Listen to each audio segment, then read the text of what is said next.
acompanhando à medida que o texto avançar. Diz assim a palavra do Senhor: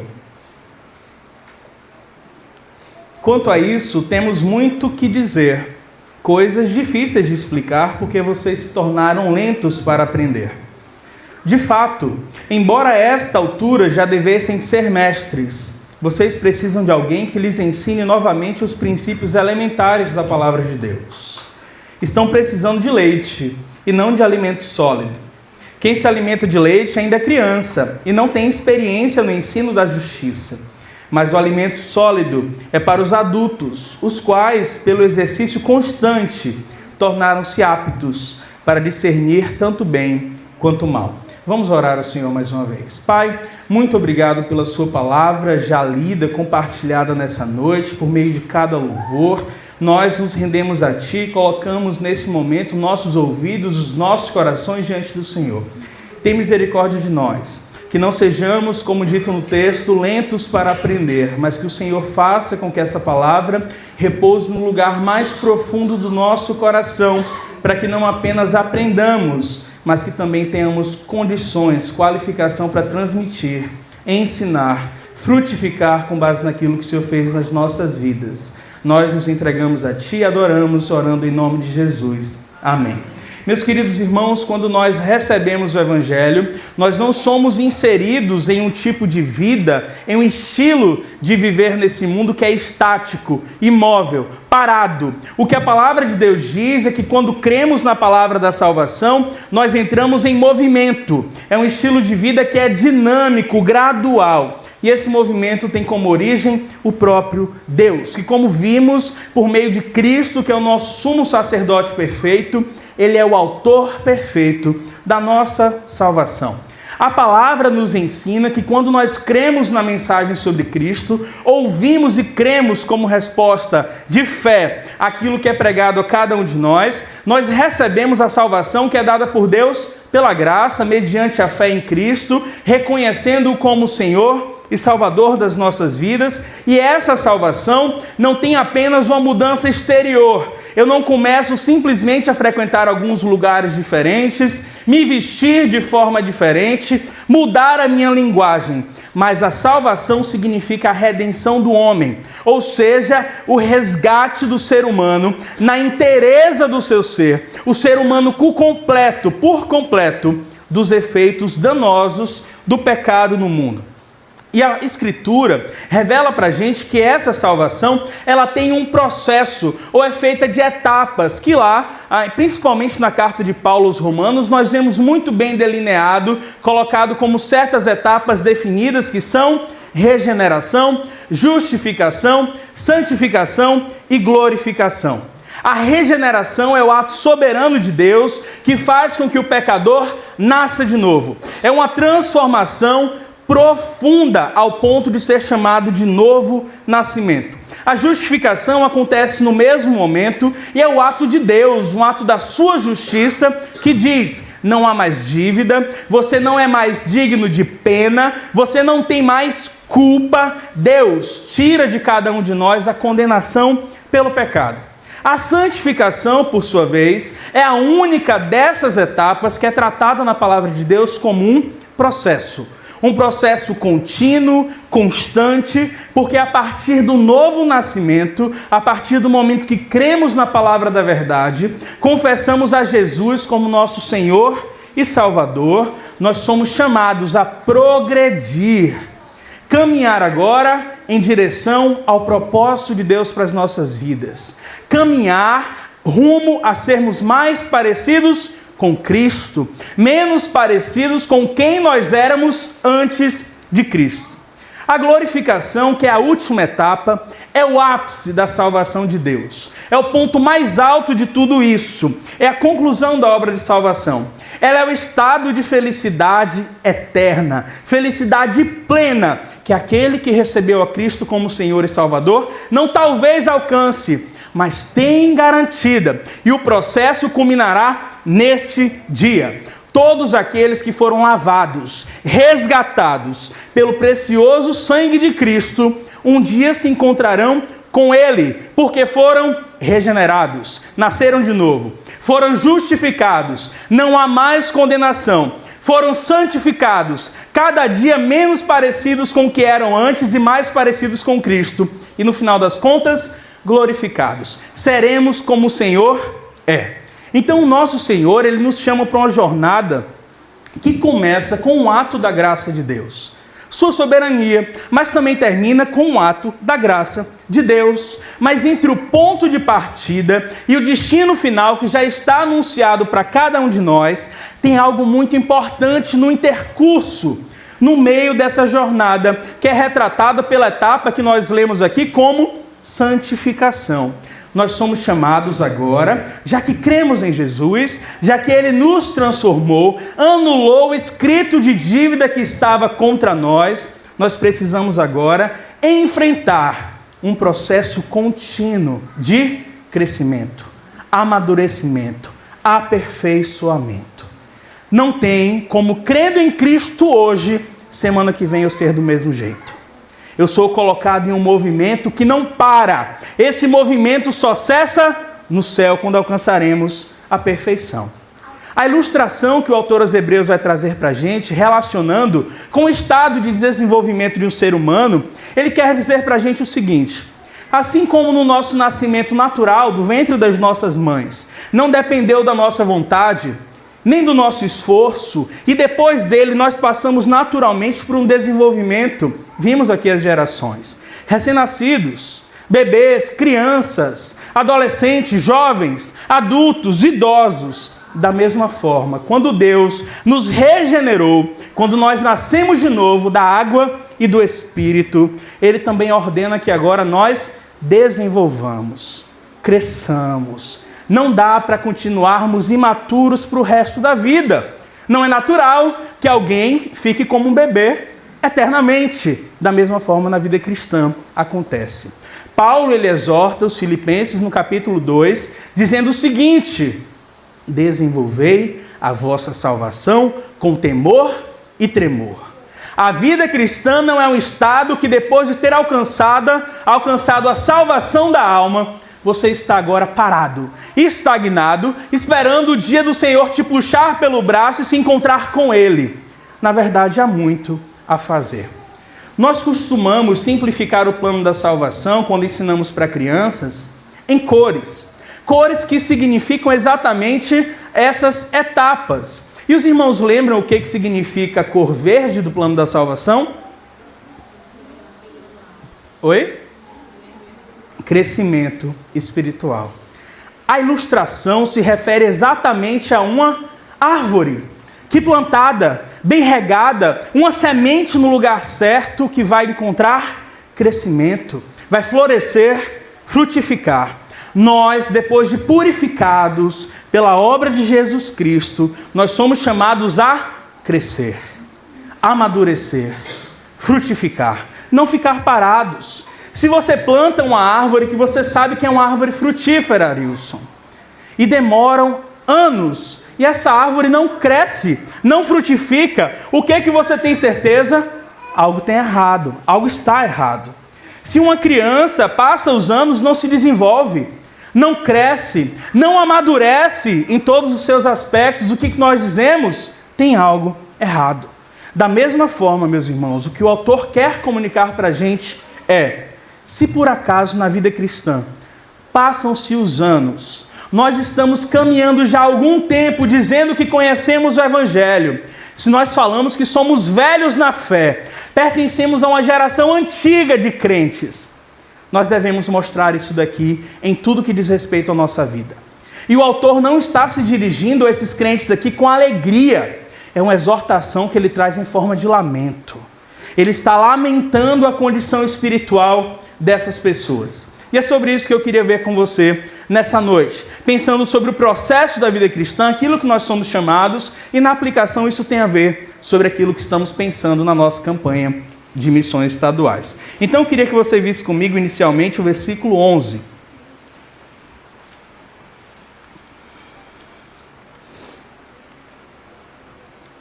Diz assim: a esse respeito, temos muitas coisas a dizer, coisas difíceis de explicar, porque vocês foram lentos ou se fizestes negligentes para ouvir.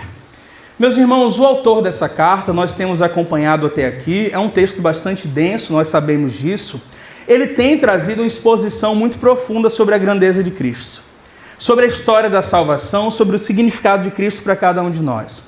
Ele acabou de expor para a gente Jesus como sumo sacerdote perfeito, misericordioso, compassivo, que é o autor da nossa salvação eterna. Esse ensino, especialmente para os leitores imediatos dessa carta aqui, era muito importante. Eu já contei para os irmãos que aqueles que foram os destinatários imediatos dessa carta eram judeus que se converteram recentemente, ou tinha algum tempo, ao cristianismo, estavam sendo tentados a abandonar a Cristo e retornar para as estruturas do judaísmo, templo, sacrifício, sacerdotes. E qual o custo disso? A perdição. Abandonar a Cristo seria perder a própria vida. Mas agora, depois de falar de Jesus como sumo sacerdote, antes de avançar para aprofundar isso no capítulo 7, ele quer fazer uma pausa para exortação. Como ele já fez em outros momentos, não sei se os irmãos lembram. No capítulo 2, o autor aos Hebreus disse para a gente: apeguemo-nos com firmeza às verdades que nós ouvimos, porque como escaparemos nós se negligenciarmos tão grande salvação? Onde mais nós encontraremos uma chance de prevalecer? No capítulo 3, ele faz outra pausa de exortação. Ele fala: hoje, se ouvirdes a voz do Espírito, citando o salmista, não endureçam o coração de vocês, como aconteceu com aquela geração perversa no deserto, que por ter desobedecido, sido negligente em obedecer ao que o Senhor disse, pereceu toda ela. E a última das advertências que nós vimos foi no capítulo 4. Ele falou: não considerem motivo de tranquilidade ter no meio de vocês pessoas incrédulas, incredulidade que afasta vocês do Deus vivo. Agora, mais uma vez, ele interrompe a sua exposição sobre a pessoa de Cristo com essa conexão do Antigo e Novo Testamento, porque tem algo grave acontecendo com o seu público. E o que é? Imaturidade. Essas pessoas estão mostrando que não cresceram, não amadureceram, embora digam de boca que pertencem a Cristo, que foram regeneradas, justificadas, que estão no processo de santificação. Essas pessoas não têm frutos de que isso aconteceu. Por isso que o autor diz aqui no versículo 11: eu tenho muitas coisas para explicar para vocês sobre isso, mas vocês se tornaram lentos para aprender. Meus irmãos, o ensino que o autor aos Hebreus traz para a gente, não se distraiam, por favor, é um ensino que tem mesmo suas dificuldades, e nós sabemos disso. A carta aos Hebreus é uma das cartas mais difíceis e mais complexas do Novo Testamento que a gente conhece. Ela depende de um conhecimento prévio do Antigo Testamento, ela traz consigo muitos símbolos, ela traz coisas que a gente tem dificuldade mesmo, tem doutrina pesada. Mas o maior problema levantado pelo autor aqui não é a complexidade que é o problema, não é a dificuldade do ensinamento. A ênfase que ele está trazendo para a gente aqui não é no autor da carta, não é no conteúdo, porque ele está disposto a ensinar. Qual é o problema então? A falta de disposição espiritual das pessoas para aprender. A palavra que é empregada aqui no original para esse problema dos ouvintes quer dizer que eles foram lentos, preguiçosos, displicentes, negligentes em aprender. O autor não está ofendendo aqui a capacidade intelectual de ninguém. Ele não está falando aqui de QI, não está chamando ninguém de ignorante. Mas o que ele está dizendo aqui é de algo mais profundo. Essas pessoas tiveram a oportunidade de aprender. Ouviram a palavra vez após vez. E o que elas fizeram? Nada. Foram apáticas, indiferentes. Essas pessoas fizeram pouco caso da verdade pregada. O conhecimento, mesmo sendo difícil em certos aspectos, estava disponível. A revelação da profundidade de Cristo, como isso impacta na nossa vida, como isso nos preserva de desviar, de errar. Mas eles fizeram pouco caso, tiveram lentidão, desinteresse em aprender.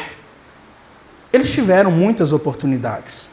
Eles puderam beber de uma geração logo após a geração do Colégio dos Apóstolos. Mesmo assim, deixaram passar. Outras versões, provavelmente as versões dos irmãos, vão trazer aí: vocês foram lentos para ouvir, negligentes no que ouvem, preguiçosos para ouvir, e essa palavra preguiçosos parece ser a mais próxima do que o autor quer dizer para a gente. Qual foi o resultado disso?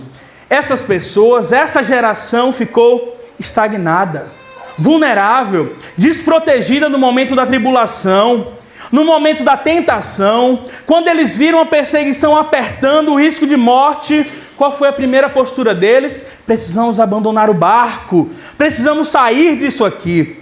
Mas isso é postura de quem foi preguiçoso no ouvir, quem foi negligente, porque aqueles que conhecem Cristo na profundidade do seu ser, na sua riqueza, nas infinitas glórias de sua sabedoria que repousam nele, não cogitam em um só momento abandonar o barco, mas sabe que ainda que sofra, não há outra tábua da salvação. Meus irmãos, nós sabemos que temos muitos obstáculos em compreender vários textos da palavra de Deus. Nós sabemos os desafios que nós temos para comunicar certas coisas. Foram escritas em idiomas diferentes, em culturas diferentes, nós temos vários abismos, por isso é difícil mesmo interpretar e ensinar. Mas o maior problema aqui não está em nada disso. Não é na cultura, não é no idioma. O maior problema está nos nossos ouvidos. O maior problema está nos nossos corações.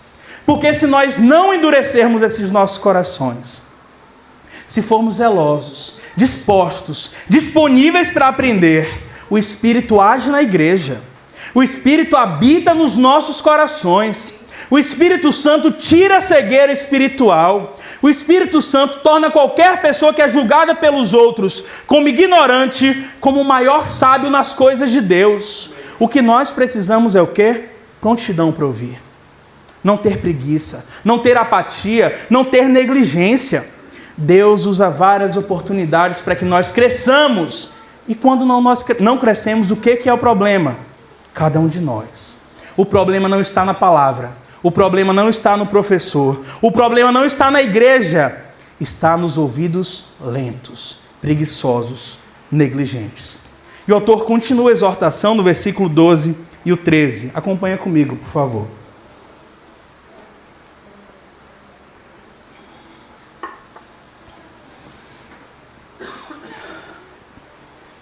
De fato, embora a esta altura já devessem ser mestres, vocês precisam de alguém que lhes ensine novamente os princípios elementares da palavra de Deus, ou os rudimentos dos oráculos de Deus. Vocês estão precisando de leite e não de alimento sólido. Quem se alimenta de leite ainda é criança e não tem experiência no ensino da justiça. Como eu disse no início para os irmãos, nós não somos integrados, depois de crer em Jesus Cristo, a um tipo de vida estático, estagnado, mas uma vida dinâmica. Provérbios 4,18, volta e meia a gente citava aqui no nosso estudo em Marcos, diz que o quê? A vereda do justo é como a luz da aurora, que vai brilhando mais e mais até se tornar dia perfeito. Paulo a Timóteo, na primeira carta, capítulo 4, ele fala assim, não é algo restrito para um jovem pastor, não. Ele fala, dedique-se inteiramente, de forma diligente àquilo que você tem ouvido, para que todos vejam o seu progresso. Essa palavra não é limitada a um jovem pastor. Essa palavra é dirigida para mim e para cada um de vocês. Se aplica a cada um de nós. Estamos em uma jornada que obrigatoriamente deve ser progressiva e crescente. Não quer dizer que deva ser como no mundo é aí fora. Uma escalada entre posições, títulos, cargos. Não é isso que o autor está falando aqui. Ele está falando sobre uma escalada do próprio coração. Para onde? Para o propósito do Senhor. Para a vontade de Deus para as nossas vidas. Nosso coração não pode parar, mas precisamos conhecer e prosseguir em conhecer ao Senhor. É um crescimento, meus irmãos, que é visível, que não tem como ninguém identificar, porque está aqui, não tem como alguém não identificar, porque é um crescimento que se manifesta no caráter, é um crescimento que se manifesta no testemunho, é um crescimento que manifesta em tudo que eu faço no viver diário, comum da nossa vida. Mas essa não era a realidade dos ouvintes originais da carta, e precisamos agora fazer um exame do nosso coração. É esse o lamento que o autor traz aqui. Pelo tempo de fé desses irmãos, não sei se vocês repararam isso, eles já deveriam ser mestres. A palavra aqui não está no sentido de alguém que é um erudito, alguém que tem um cargo de professor treinado. Mas o que o autor está dizendo é que a essa altura, depois de tanto tempo que você reconheceu a Cristo como Senhor e Salvador, vocês já eram capazes de ensinar as verdades sobre Deus. Era para vocês agora estarem aplicando a vida de vocês para compartilhar a verdade com outros, ajudar outros a crescerem. Vocês deveriam estar qualificados a instruir pessoas, a edificar vidas, a apresentar a Cristo. Mas o que é que vocês estão tendo? Necessidade de lidar com vocês com cuidados básicos, como se lida com bebês. Esses crentes aqui tinham tempo suficiente para estarem aprofundados no ensino de Cristo, instruindo outras pessoas. Mas por quê? Por conta da lentidão em ouvir, na preguiça em aprender, a negligência que eles tiveram. Elas precisavam que fosse ensinado o básico, o elementar. Quando o autor traz para a gente aqui, serem ensinados os rudimentos, os princípios elementares da palavra de Deus, a ideia que traz aqui é por preguiça, em vez deles serem maduros, essa palavra princípio aqui no grego fala exatamente isso. Elas tiveram que voltar a ser ensinadas no abecedário. O ABC, o beabá, era para elas compreenderem as profundezas de Cristo a essa altura. Mas elas estavam numa posição de superficialidade. Como é que você vai compartilhar as maravilhas de Deus se você é preguiçoso para ouvir as maravilhas de Deus? Como você vai ajudar outras pessoas a crescerem se você está estagnado na sua jornada de fé? Se o seu progresso não é visível? Se essa aurora nunca se torna dia? Meus irmãos, essas pessoas estão exigindo cuidado de quem acabou de nascer. Isso é normal? Não, não pode ser. A imaturidade é de tal forma que o autor diz aqui que eles se assemelham a bebês. E que tipo de bebê? Como Sara. Esse bebê que ainda não tem condição de receber um alimento sólido e precisa de leite exclusivamente. Chama a atenção nesse versículo 12 a tristeza que o autor traz para a gente. Não foi falta de ensinamento. Não foi falta de oportunidade. O problema não foi o professor, foi a negligência de quem deveria ter aprendido. A gente sabe, meus irmãos, que cada pessoa tem o seu próprio progresso na vida cristã. Ninguém pode medir vida cristã aqui pela experiência do outro. Mas um fato é, eu não posso ser o mesmo que eu era antes. Eu não posso ser da mesma forma de quando eu criei em Jesus Cristo. Nós precisamos exibir uma maturidade que seja condizente com o tempo que eu tenho de vida com Cristo. É natural um adulto que não come refeições sólidas? Não, a gente sabe que não. Também não é natural cristãos que não saem do básico, que não se aprofundam, que falam, esse texto é muito difícil, eu não quero ouvir. Endureço meu coração. Eu prefiro não compreender, não me aprofundar, deixo isso daqui para quem estuda, para o pessoal que se aprofunda. Não, isso é prejuízo para a vida. Isso é prejuízo para a comunidade onde essa pessoa está inserida. Isso é prejuízo para a missão de Deus no mundo. A gente não pode considerar algo normal, porque a superficialidade no conhecimento da palavra é superficialidade na fé. E sendo superficialidade na fé, é superficialidade no testemunho. E as outras pessoas não vão enxergar. Eu não vou ter relevância nenhuma. Eu vou ser alguém que vive sendo levado de um lado para o outro como menino. Um menino na fé. Uma criança que não tem nem firmeza sobre aquilo que crê, como é que vai poder apresentar para qualquer outro? É o que o autor está trazendo para a gente. A ordem de Cristo, lá em Mateus 28, a gente trata como uma grande comissão. O grande chamado de Cristo, uma ordem que ele traz, é ir por todo o mundo, batizar as pessoas, em nome do Pai, do Filho, do Espírito Santo, fazer discípulos assim, ensinando a guardar todas as coisas que ele ordenou. Mas pessoas lentas em aprender são pessoas lentas em ensinar. A preguiça em ouvir, a negligência no aprendizado vai ser lentidão também no cumprimento da missão. Esse é o grande problema. Não é normal. E nós não podemos tratar como se fosse. Crentes de 5, 10, 20, 30 anos de conversão que não mostram frutos de crescimento. Essas pessoas deveriam ser engajadas como mestres na comunidade. Não necessariamente vindo à frente ensinar, mas pessoas que estão agora envolvidas na edificação de outras pessoas. olhando para essas novas gerações e dizendo, pronto, agora eu vou ser instrumento de cuidado, porque eu não preciso mais de cuidado básico. Deveriam ser pessoas prontas a transmitir os feitos do Senhor, porque experimentou por meio de uma experiência viva da palavra o que é a realidade de Cristo. Não deveriam ser pessoas que têm cuidado de recém-nascidos. Deus nos chama para que desenvolvamos, cresçamos e cheguemos à maturidade. Para quê? Para que possamos ensinar a outros. Semear como árvores bem plantadas, regadas, que o Senhor fez tudo o que era necessário. A gente precisa investir tempo e desobstruir esses ouvidos que são tantas vezes tapados pelos nossos próprios interesses, pelas nossas próprias vontades, por ouvir a vontade do nosso próprio coração e tapar os ouvidos para aquilo que é a vontade de Deus. A gente precisa amadurecer, porque adulto a gente não faz mais o que quer, a gente faz o que é necessário, a gente faz o que precisa, e o que precisamos é crescer, reconhecer que a nossa posição enquanto servos de Deus não é mais de imaturos, pessoas que precisam de leite, mas pessoas que estão caminhando com alimento sólido, que é o que nos nutre para a caminhada de edificar a vida de outros. Por fim, o versículo 14.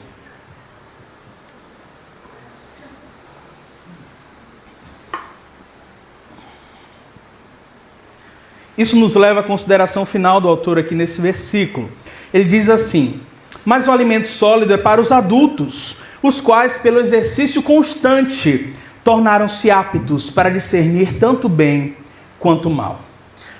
Por fim, o que o autor traz para a gente aqui é que crescer, progredir, alcançar a maturidade não é uma opção, é uma necessidade. É o resultado final de qualquer organismo que é um organismo saudável. Porque quando esse processo não acontece, algo está errado, a vida espiritual está terrivelmente abalada. Porque se o nosso testemunho de fé, o nosso crescimento nessa vida cristã está parado, precisamos agora ouvir essa exortação como para cada um de nós e ver naquilo que nós precisamos mudar imediatamente. No desenvolvimento de qualquer criança, logo mais Sara vai passar por isso, a introdução alimentar não é uma escolha dos pais, não é um capricho. Obrigatoriamente ela vai ter que ser inserida. O leite materno cumpre uma função muito importante nesse período. Privilegiadas são as crianças que passam por isso. Mas o leite materno não é para sustentar a vida toda. Chega um momento que o organismo da criança exige alimentos mais consistentes. Se isso não ocorre, tem risco, tem doença, tem atraso. Da mesma forma, o leite espiritual é o que o autor coloca aqui. Os ensinamentos elementares da fé têm o seu lugar no início da caminhada. O básico, o ABC, todo mundo precisa passar por isso, mas não é normal que um adulto de 30 anos fique na alfabetização. Não é comum e não deve ser. Porque quando você já deveria estar na posição de ensinar, de ser mestre, de instruir, e permanece isso, você está muito frágil espiritualmente. Então, crescer na fé não é um convite opcional.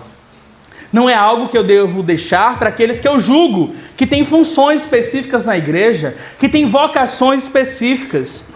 Porque permanecer criança espiritualmente, quando já deveria ser maduro, é olhar hoje que eu preciso corrigir algo imediatamente no meu coração. Esse mantimento sólido que a gente vê no versículo 14 aqui, é a riqueza da palavra de Cristo. E também não é um capricho. Não tem um único trecho da palavra do Senhor que seja desprezível. Não tem trecho que seja tão difícil que eu não devo aplicar na minha vida. Tudo isso é útil para mim, para minha edificação. E eu preciso ter prontidão em ouvir e não endurecer o coração. Porque a essa altura, olhando para todos que estão aqui, todos nós que estamos aqui, salvo alguns que ainda estão no começo da jornada, foram muito bem instruídos.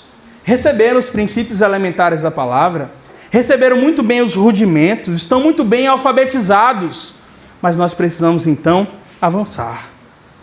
Não conformar com o estado em que nós já chegamos. Não é suficiente. É conhecer e prosseguir em conhecer ao Senhor. Há muito ainda que ser conhecido sobre Cristo. E tem muitos ainda que precisam conhecer sobre Cristo. Por meio de quem? Por nosso intermédio. Como adultos, pessoas que atravessaram várias fases e agora podem dizer: não há salvação em nenhum outro, o meu sumo sacerdote, o autor perfeito da minha salvação, e agora eu não preciso mais ser fardo para ninguém, Eu vou ser agora o quê? Instrumento de bênção, instrumento de crescimento. Nós nunca vamos esgotar o conhecimento sobre Cristo, mas nós podemos fazer hoje um compromisso com Deus de não acomodação. Senhor, eu quero inquietação constante para aprender mais de Ti. Senhor, eu não quero ficar parado, mas quero que o Senhor continue me colocando em movimento, porque eu sei que até o momento que eu me encontrar contigo, tem propósito do Senhor para a minha vida nesse mundo. Eu tenho muito a crescer. Aqueles que estão perto de mim precisam ainda crescer. E quanto mais nós conhecemos, mais protegidos nós estamos de todos os riscos de desviar na jornada. Mas para quem é enquadrado assim, quem fez o exame do próprio coração e julga que tem sido preguiçoso para ouvir, negligente em aprender, a boa notícia é que tem graça para cada um de nós. Se você identifica que esse problema é sobre a sua vida, ainda há tempo. A graça de Deus para você. Em Cristo, diz a palavra do Senhor, que estão escondidos todos os tesouros da sabedoria e do conhecimento. Ainda que sejam difíceis ao homem natural, Paulo diz na primeira carta aos Coríntios o seguinte: o Espírito conhece as profundezas de Deus, e esse Espírito Santo hoje habita em nós, habita em quem crê em Cristo, e esse Espírito Santo nos guia a toda a verdade. Deus o enviou para ser o nosso consolador, fortalecedor, o professor perfeito, que não simplesmente fala e a gente fica em postura passiva, mas aquele que transforma os nossos corações de dentro para fora. Então hoje, ouvindo a voz do Senhor, não endureçamos os nossos corações, não sejamos preguiçosos, lentos, imprudentes em deixar que essa palavra passe. Porque o sumo sacerdote perfeito, como a gente acabou de ver na semana passada no capítulo 5, ele é capaz de se compadecer de cada um de nós. E ele não nos trata com ira, com impaciência, mas ele é muito paciente para nos tratar e nos colocar novamente em movimento. Esse é o nosso Senhor. Clamemos a Ele então para que Ele se compadeça de nós, para que Ele derrame a sua graça e nos faça recuperar os anos perdidos, para que Ele nos faça crescer, amadurecer e ser instrumento de bênção nesse tempo. Meus irmãos, cresçamos para que outros cresçam. A gente acabou de ver esse culto todo tratando sobre o que diz o Salmo 78. A importância de se transmitir às outras gerações aquilo que nós conhecemos sobre Deus. Não é simplesmente que ouvimos falar, mas nós somos chamados a tratar com os outros aquilo que nós experimentamos de forma firme. Nós temos que contar às próximas gerações os feitos do Senhor. E os irmãos acreditam que uma geração imatura, negligente, preguiçosa, vai facilmente formar uma geração diligente, firme? Não tem como. Uma geração de crentes imaturos, vacilantes, preguiçosos, lentos em aprender, dificilmente formará a geração que nós tanto sonhamos. A nossa responsabilidade é grande. Olhem quantas crianças, olhem os adolescentes. Essa responsabilidade não é de outro. Pais, a responsabilidade é de vocês. Igreja, a responsabilidade é nossa. Nós não sabemos quanto tempo essas crianças vão ficar em Puxim, tendo a oportunidade de serem amadas, cuidadas por cada um de nós. Então qual a nossa responsabilidade? No tempo que nós temos, que é hoje. Agora, nós temos que cuidar delas. Eu devo crescer, se eu não estou preocupado com minha vida espiritual, eu devo crescer para que outros cresçam. Eu devo crescer para que outros sejam edificados. Precisamos ser uma igreja que busca esse alimento sólido. Não para dizer assim, somos muito fortes doutrinariamente. Nós sabemos tudo da palavra do Senhor. Mas porque quanto mais nós conhecemos dessa palavra, mais nós temos condições de cuidar das pessoas. Mais nós somos protegidos de erros. Mais nós somos protegidos de direcionar as pessoas segundo o nosso coração. Porque nós não queremos fazer discípulos para nós mesmos, mas discípulos para Cristo. Que o Senhor, o nosso sumo sacerdote, derrame a sua graça sobre nós e nos conduza ao crescimento que glorifica o nome dele. Por fim, eu queria que você abrisse sua Bíblia comigo em Efésios, no capítulo 4. Vamos ler o capítulo 4, versículos 7 até o 16. E assim nós encerramos esse nosso tempo de meditação nessa noite. Efésios 4, 7 a 16.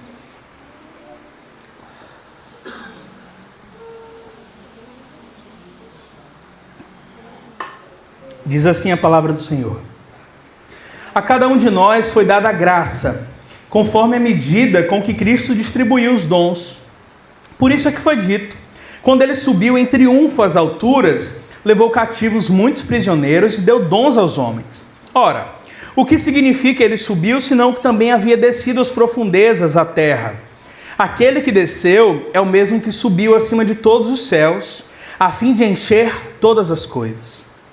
Ele designou alguns para apóstolos, outros para profetas, outros evangelistas, outros pastores e mestres, com o fim de preparar os santos para a obra do ministério, para que o corpo de Cristo seja edificado, até que alcancemos todos nós a unidade da fé e do conhecimento do Filho de Deus, e cheguemos à maturidade, atingindo a medida da plenitude de Cristo.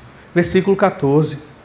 O propósito é que deixemos de ser como crianças, levados de um lado para outro pelas ondas, ou jogados de cá e para lá por todo o vento de doutrina, pela astúcia, pela esperteza de homens que induzem ao erro.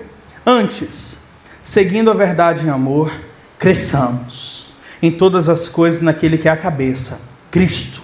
Dele, todo o corpo ajustado e unido pelo auxílio de todas as juntas, cresce e edifica a si mesmo em amor, à medida em que cada parte realiza a sua função. Que Deus assim nos abençoe em nome de Jesus.